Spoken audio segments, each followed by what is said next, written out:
Hello, everyone. So, if you are one of those who think that today's marriages are bad and the marriages at the time of your parents and your grandparents were good, I have something to talk to you about, and this is going to be a very important video for you. Many a times we only look at the external perspective of marriages. When we look at our parents and grandparents' marriages, we only make a specific parameter to compare it with our time of marriages. Just because our parents and our grandparents never took divorces and they created a fake image of a good marriage throughout their life doesn't mean that their marriages were good. We all know that in India and many of the countries earlier, when women had no right to get educated, no right to speak, even our grandmothers were married so young. They were not educated, they were not socially exposed. In India specifically, all the women knew that men are their gods, their husbands are their gods. So, men used to beat them, their wives. Men used to never allow them social exposure.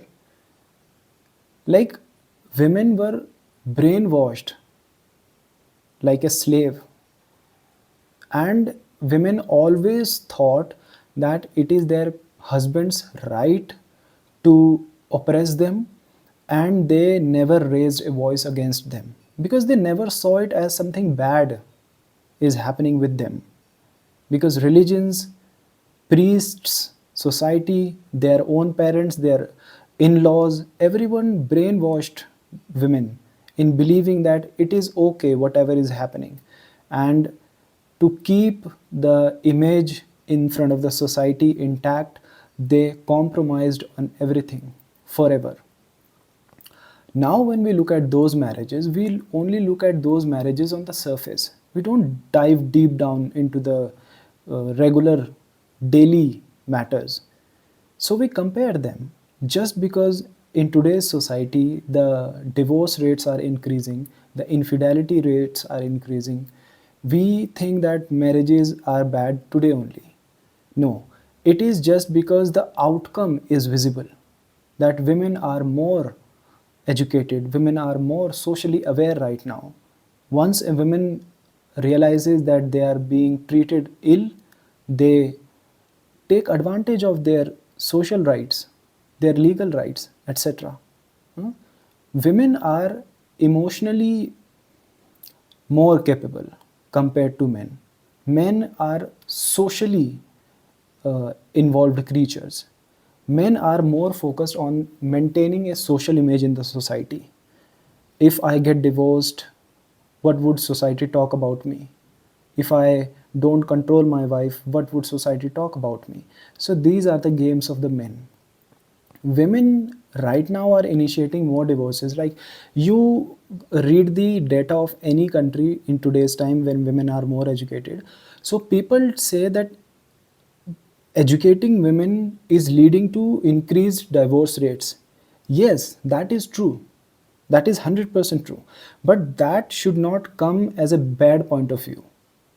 Women getting educated and women initiating divorce is not a bad thing.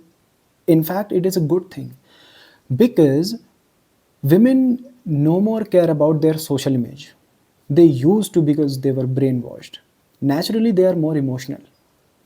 Men do not initiate divorces more because they have always been social creatures. They have always cared about how they maintain their image in front of the society, because men have created society. It is a patriarchal society. It is created by men only. They would not want to ruin their images in front of the society. So men question that. Men also idealize that their mothers were being oppressed, men, their grandmothers were being oppressed. So now, if their wives or if their female partner is raising a voice against them, and if even if they are not married, even if men are not into a relationship, they look at celebrities and they look at other people. Now they see that the divorce rates are increasing and women are the ones who are initiating divorce in most of the cases, because women do not care about social image. They care about their own happiness. What does society have to do with personal lives? These are two human beings. And you should not be worried about what society is thinking about you. You should always be worried about what you are going through as a couple. Hmm.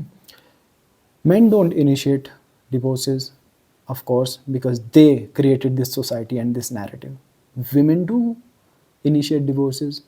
Now, women and men have changed drastically throughout the years. But the problem is that women also are talking about this issue, that marriages earlier were good and marriages right now are not good.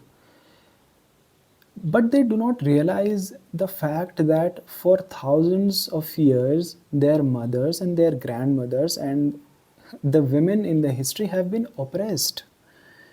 They have, the marriages that we see are on the surface. And if you have seen good marriages, that's a very good thing. If you have seen perfect marriages, if you don't know that the man is going out and the woman is cooking at home and the man is not committing infidelity and still come to the house drunk beating their wives, if you have never seen that kind of thing, you are really lucky. Huh? But I'm not trying to put the blame all on men. In my opinion, marriage in itself is a social agreement.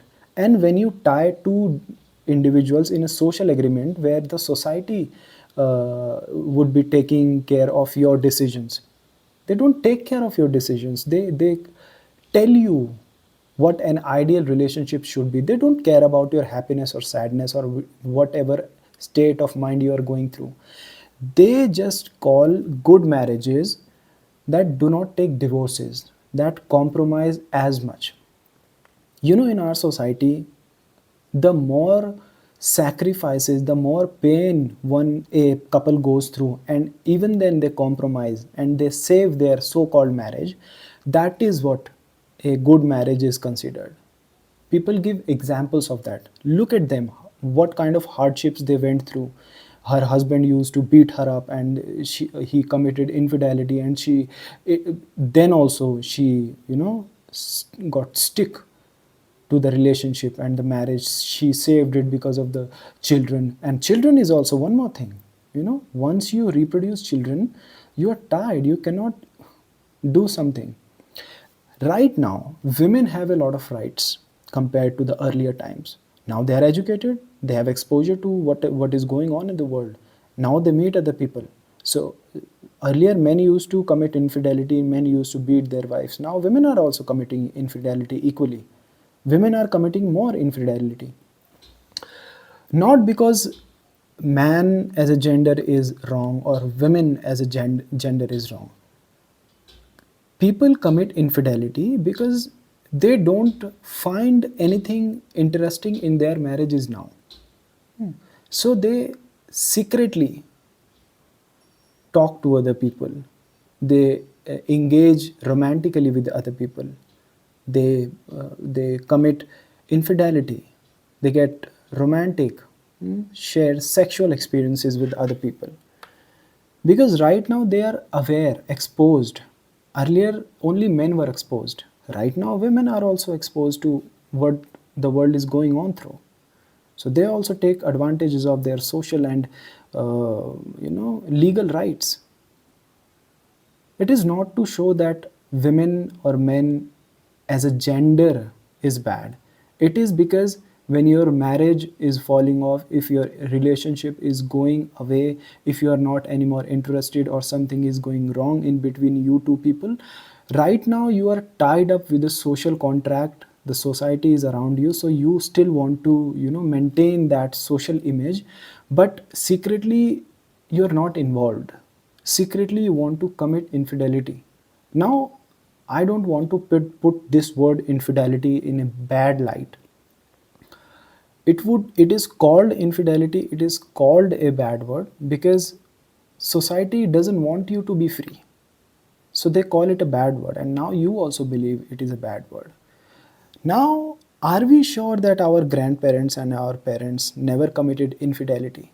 Now many of you would be outrageous about telling me that your parents would have done it, my parents never did it, my grandparents never did it. We all know, we all know the truth. Even if our parents didn't do, we don't know. Even if our relatives didn't do, we don't know. It is a human tendency to find new people. Now, when we tie each other up and compare today's relationships with earlier relationships and expect that only because they did not get divorces, they were good marriages. No, sir. They just compromised badly. They just compromised. And the worst part is that women never realized that they were compromising. Now, this is to girls, to women who are planning to get married. You are aware what compromise is, what oppression is. You may not be able to do that. And I'm not comparing it with the best of the marriages. Even the best of them compromise to maintain a social image. All the celebrities, despite being educated, despite being more emotionally aware, because education makes you emotionally aware, it gives you a bigger spectrum of emotions because you are educated, you are exposed to a lot of things. Despite that, they go through divorces because they can, because they know their happiness is above everything. So basically, there are no good marriages, there are no bad marriages. Marriage in itself is a flawed concept. It is made by society, is not natural at all. Let us stop comparing and let us stop being sad about that this time is bad. No, earlier times were worst. Right now, you can even get divorces. Isn't it a good thing for someone to be in a, in a time when both the genders have equal rights? And I think it is good that women have more legal rights compared to men, because they would take it as an emotional advantage. If they feel trapped, if they feel that they are not into the relationship anymore, at least they would initiate a separation. And divorces are not a good sign. A society where divorces are high is a sign of a good, healthy society, because nobody can live with each other forever and ever and ever. Human beings are designed to evolve, change, develop, and share love. So if you think your older marriages were good, no, no, no, no. It was just society. Right now, it is education. Look around and don't be sad. Yeah? And try not to get married.